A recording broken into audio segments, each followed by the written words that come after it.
Blow a little harder. Gets it going faster. Little sip slows it down. Now a light puff. Turns it that way, a light sip. And then a hard sip stops it. Walt is one of the BC Rehab Board members who is celebrating 50 years with a spinal cord injury. 50 years. 50 years. 50 years. Grew up in Dawson Creek. Great family, friends. Then I was down in Kelowna playing hockey. Went for a little dive and broke my neck. I'm a hockey player. I'm all about my body. And here I am.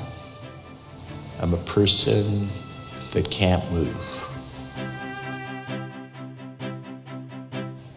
So at that time, I would have traded my life for absolutely anybody's.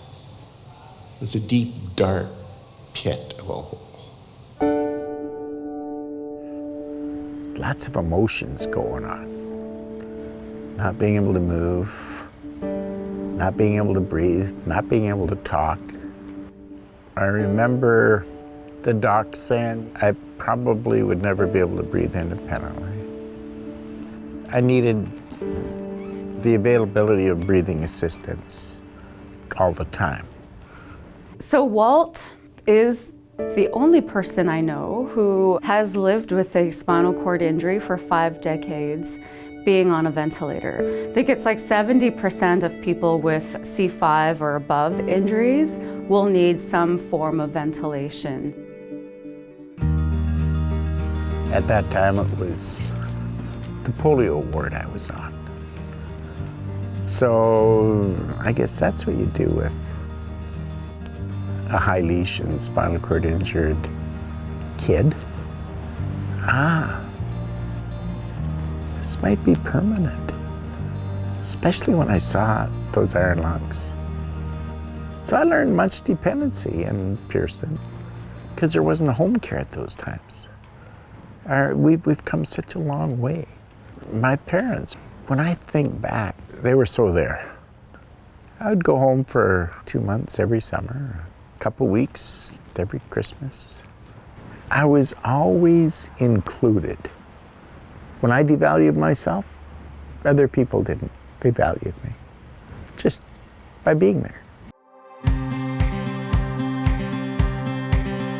Why do we need to live in an institution? We could hire our own staff and collectively get out into the community. So 6 of us moved in together.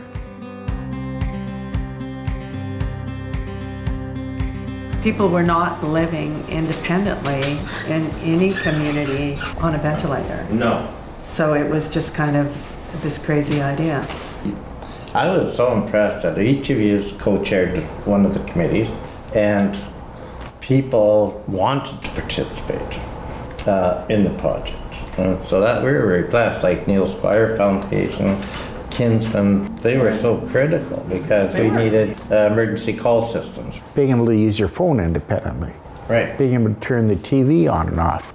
Creekview was really a watershed for people because it enabled a lot of people who had been thinking the same thing as you guys had been to actually be able to act on it. Technologies for independent living, provincial respiratory outreach program enabled that independence. Collectively as a community, we were advocating for rehab, but there was none. That's my strongest memory of you as a catalyst, a mentor, a touchstone for so many people who came after you. You had me go in and do some health teaching. All I remember is you're always around Walt. And Walt had this big smile on his face all the time.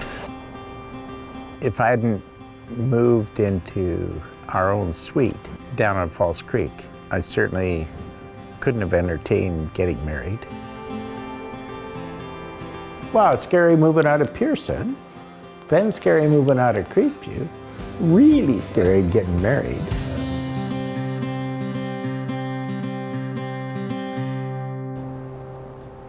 I think Wendy has so much to do with Walt's success.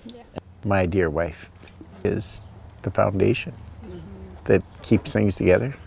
Whatever you do for Walt, you're not just doing it for him. You know, you do it for his family. The High Legion program actually started in 1992, and so Walt was on that team. Now I'm his manager, but you know, Walt manages me, I don't manage him. The goal is to get them an opportunity back to their community. And that's part of what Walt is working on with all of the clients here, is to think about home first. He never lets us forget why we're here and who we're here for.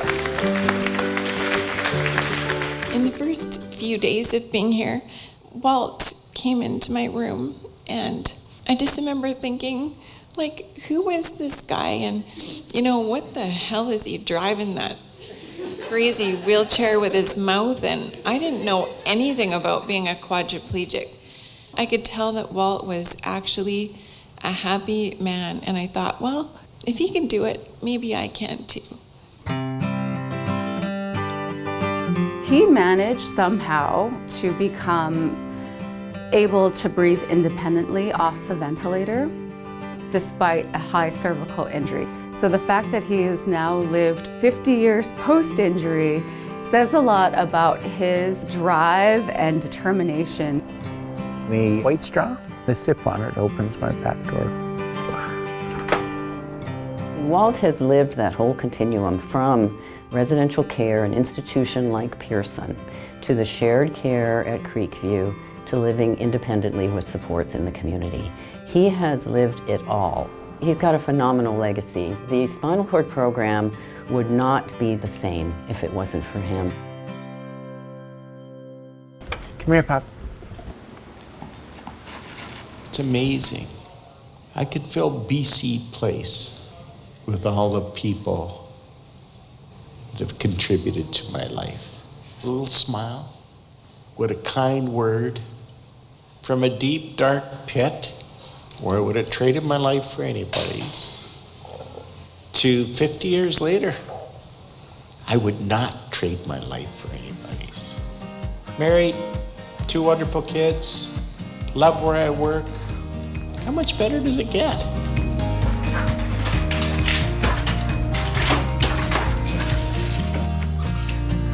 She gave you a double take.